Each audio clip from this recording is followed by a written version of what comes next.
Hi dears. അപ്പോൾ ഓണമെല്ലാം കഴിഞ്ഞ് ഒരാഴ്ചയായി. ഇപ്പോഴാണ് ഓണത്തിൻ്റെ വീഡിയോ ഇതെന്ന് വിചാരിക്കേണ്ട. ഓണം കഴിഞ്ഞ് ഫുൾ പനിയെല്ലാം പിടിച്ച് കിടപ്പേനു. അതുകൊണ്ട് അത് മാറിയിട്ട് നല്ല സാവധാനം ഇടാമെന്ന് വിചാരിച്ചപ്പോൾ ഇത്രയും സാവധാനമായിപ്പോയതാണ്. അപ്പോൾ ഇത് തലേന്നത്തെ കുറച്ച് കാര്യങ്ങളാണ് വീട്ടിൽ. തലേന്ന് ഫുള്ളും ക്ലീനിങ് എല്ലായിരുന്നു. ക്ലീനിങ് അത്യാവശ്യം വലിയ കുറച്ച് പൊടിയുണ്ടായിരുന്നു. കുറച്ച് പൊടിയൊക്കെ പിടിച്ചിട്ടുണ്ടായതുകൊണ്ട് അതൊക്കെ തട്ടി ഇതാക്കി നിലമൊക്കെ ഒന്ന് വൃത്തിയാക്കി ഒന്ന് മൊത്തത്തിലൊന്ന് ക്ലീൻ ചെയ്തെടുക്കുന്നത്. ഓണത്തിന് വിഷു സ്ഥിരം പരിപാടിയല്ലേ. അപ്പം എങ്ങനെ ക്ലീൻ ആണെങ്കിലും പിന്നെ ഒന്ന് ക്ലീൻ ചെയ്തെടുക്കും. അതൊരു ചടങ്ങാണ്. അപ്പോൾ മോളും കൂടിയിട്ടുണ്ടായിരുന്നു ഇപ്രാവശ്യം.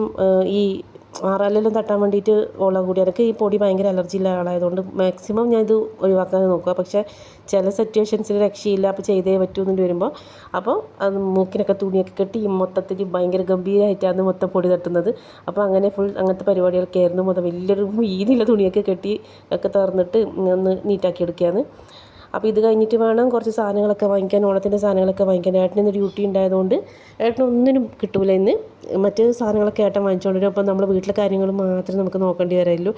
ഇന്നിപ്പോൾ നമ്മൾ തന്നെ എല്ലാം വാങ്ങിക്കേണ്ടി വരും. അപ്പം അത്യാവശ്യ സാധനങ്ങളൊക്കെ ഇവിടെ അടുത്തുള്ള കടയിൽ പോയി വാങ്ങിക്കണം. പിന്നെ മെയിനായിട്ട് വേണ്ടത് പൂവാണ്. അതിവിടെയൊന്നും കിട്ടൂല. അതിപ്പം സിറ്റി തന്നെ പോകണം, പഴയങ്ങാടി തന്നെ പോകേണ്ടി വരും.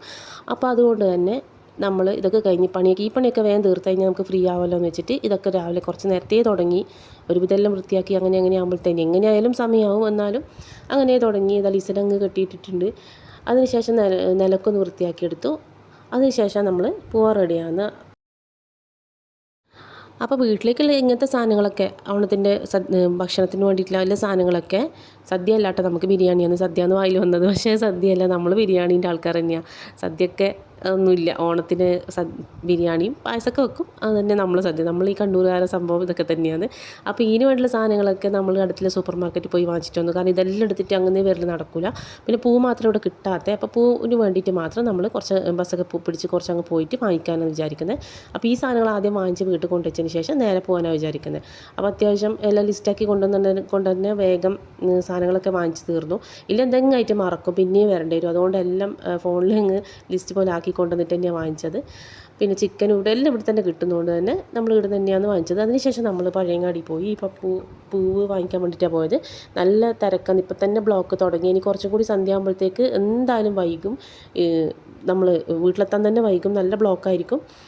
അപ്പോൾ നമ്മളെന്താ വെച്ചാൽ ഏകദേശം ഒരു 4-4:30 ആയിട്ടുണ്ടാവും പോകാൻ വേണ്ടിയിട്ട്. പോകുമ്പോൾ തന്നെ അത് അവിടെ തന്നെ ബസ് സ്റ്റാൻഡിൻ്റെ അവിടെ തന്നെ ഒരുപാട് പൂ വിൽക്കുന്ന ആൾക്കാരുണ്ട്. അപ്പോൾ ഇഷ്ടംപോലെ പൂക്കളുണ്ട്. അപ്പോൾ ഈ എല്ലാ കളറും ഉള്ള ഒരു സ്ഥലത്ത് പോയിട്ട് അവിടെ തന്നെ എല്ലാം വാങ്ങിക്കാമെന്ന് വിചാരിച്ചു. എല്ലാം കുറച്ച് വാങ്ങിച്ചു. നല്ല പൈസയായിരുന്നു പൂവിന്. അപ്പം എല്ലാ കളേഴ്സും കുറച്ച് വാങ്ങിച്ചു. ഓണമല്ലേ, എന്തായാലും ഒരു അടിപൊളി ആയിക്കോട്ടെ എന്ന് വെച്ചാൽ എല്ലാം കൂടി കുറച്ച് വാങ്ങിച്ചു. അതിനുശേഷം ഓട്ടോയിൽ വന്നു. ബസ്സിന് പിന്നെ വെയിറ്റ് ചെയ്തില്ല. ബസ്സിന് വെയിറ്റ് ചെയ്താൽ പിന്നെ സമയം പോകുന്നതോറും ഇത് ബ്ലോക്ക് കൂടി നമ്മളിവിടെ പെട്ടു. അതുകൊണ്ട് നേരെ ഓട്ടോയിൽ വന്ന്. എന്നാലും ഉണ്ടായിരുന്നു കുറച്ച് നേരം നിൽക്കേണ്ടി വന്നെങ്കിൽ പെട്ടെന്ന് വീട്ടിലെത്താൻ പറ്റി. അപ്പോൾ അതിന് ശേഷം നമ്മൾ ഈ പൂക്കളൊക്കെ ഒന്ന് വീട്ടിൽ നിന്ന് ഒന്ന് അറേഞ്ച് ചെയ്ത് വെക്കാമെന്ന് വിചാരിച്ചു. അതെല്ലാം കൂടി നാളേക്ക് ഒരു വെള്ളം കയറിയ പോലെ ആകുന്നതായിട്ട് എല്ലാം ഇതാക്കി ഒരു പാത്രത്തിൽ ഇങ്ങനെ ഇട്ട് വെച്ച് കാറ്റ് തട്ടുന്നിടത്ത് ഇങ്ങനെ വെക്കാമെന്ന് വിചാരിച്ചു. അപ്പോൾ വാവക്കൊരു ചെസ് ബോർഡ് വാങ്ങിച്ചിട്ടുണ്ടായിരുന്നു. വാവ സ്കൂളിൽ ചെസ്സ് അവർ എക്സ്ട്രാ ക്ലാസ്സുകളുണ്ട്. അപ്പോൾ ഇഷ്ടമുള്ള ഏതാ വെച്ചാൽ കരാട്ടെ അങ്ങനെ പല ക്ലാസ്സുകളിൽ. അപ്പോൾ വാവ ചെസ്സാണ് സെലക്ട് ചെയ്ത്. അപ്പോൾ അവർക്ക് ചെസ് ബോർഡ് വാങ്ങിക്കണം എന്ന് പറഞ്ഞുകൊണ്ട് വെക്കേഷൻ കഴിയുമ്പോഴത്തെ വാങ്ങിക്കണം എന്ന് പറഞ്ഞുകൊണ്ട് ഈ പോകുന്ന പോക്ക് തന്നെ വാങ്ങിച്ചു. പിന്നെയും പോയിക്കൊണ്ട് നിൽക്കണ്ടല്ലോ എന്ന് വിചാരിച്ചിട്ട് ഈ ഒരു പോക്ക് തന്നെ വാങ്ങിച്ചു. അപ്പോൾ ആകെ ക്ഷീണം പിടിച്ചു. ഇനിയിപ്പം ബാക്കി ജോലികളിലേക്ക് കടക്കണം. അപ്പോൾ വീടൊക്കെ എല്ലാം നീറ്റായിട്ടുണ്ട്. ഇനിയിപ്പോൾ വിളക്കൊക്കെ ഒന്ന് തേച്ച് കഴുകാനുണ്ട്. വിളക്ക് കുറച്ചൊരു ഇങ്ങനെ കളർ മാറിയ പോലെ ഉണ്ടാവുമല്ലോ. അപ്പോൾ നമ്മൾ ഓണമൊക്കെ ആകുമ്പോൾ നമ്മളെല്ലാം ഇങ്ങനത്തെ സാധനങ്ങൾ ഓടിൻ്റെ സാധനങ്ങളൊക്കെ ഒന്ന് തേച്ച് കഴുകി വൃത്തിയാക്കിയിട്ടാണ് നമ്മളെല്ലാം ചെയ്യുക. അപ്പോൾ അതിൻ്റെ ആ ഒരു ഭംഗി ഉണ്ടാവുമല്ലോ കാണാൻ വേണ്ടി. അപ്പോൾ അതൊക്കെ ഒന്ന് തേച്ച് കഴുകി വിളക്കൊക്കെ കത്തിച്ചതിന് ശേഷമാണ് നാളേക്കുള്ള കുറച്ച് പ്രിപ്പറേഷൻ തലേന്നൊക്കെ ചെയ്യാൻ പറ്റുന്ന പ്രിപ്പറേഷൻസൊക്കെ ഒന്ന് ചെയ്ത് വെക്കും. എന്നപ്പോൾ രാവിലെ തന്നെ എല്ലാം ജോലിയൊക്കെ തീരും. പൂവിട്ട് തീരുമ്പോഴത്തേക്കും ഒരുപാട് സമയമാവും. അപ്പോൾ പിന്നെ ജോലി ചെയ്യാനൊക്കെ സമയം കുറവായിരിക്കും. അപ്പോൾ അങ്ങനെ അത്യാവശ്യം കട്ട് ചെയ്ത് വെക്കാൻ പറ്റുന്നതൊക്കെ കട്ട് ചെയ്ത് വെക്കുക. അതുപോലെ ഈ ജിഞ്ചർ ഗാർലിക് അങ്ങനെ പേസ്റ്റാക്കി വെക്കുക. അങ്ങനെ ചില്ലറ പരിപാടികൾ ചെയ്ത് വെച്ചാൽ നേരെ ഫുഡ് ഉണ്ടാക്കാൻ തുടങ്ങാം. അപ്പോൾ പൂവൊക്കെ ഇങ്ങനെ ഓരോ പാത്രത്തിലായിട്ട് ഇങ്ങനെ സെറ്റാക്കി വെച്ചിട്ടുണ്ട്. അതിനുശേഷം ഞാനിങ്ങനെ വിളക്ക് കഴുകി എടുക്കാൻ നിന്നു. പുറത്തുനിന്നാണ് കഴുകുക. കാരണം ഇത് എണ്ണമയം ഉണ്ടാവില്ല. എന്തായാലും എവിടെ കഴുകിയാലും ആ ഒരു എണ്ണമയം പോകില്ല. അതുകൊണ്ട് പുറത്തൊരു പൈപ്പിൻ്റെ അടുത്തുനിന്ന് ചകിരി കൊണ്ട് ഇങ്ങനെ കഴുകിയിട്ട് ഒന്ന് വൃത്തിയാക്കിയെടുത്ത് പിന്നെ തുടച്ചിട്ട് ഉണക്കിയെടുത്തതിന് ശേഷമാണ് വിളക്ക് കത്തിക്കുക. അപ്പോൾ അതൊക്കെ കഴിഞ്ഞതിന് ശേഷം വിളക്കൊക്കെ കത്തിച്ച് നമ്മൾ പിറ്റേന്നേക്കുള്ള പ്രിപ്പറേഷൻസ് ഒക്കെ കഴിഞ്ഞു. ബാക്കിയുള്ള കാര്യങ്ങൾ നാളത്തെ വീഡിയോയിൽ കാണാം. Thank you.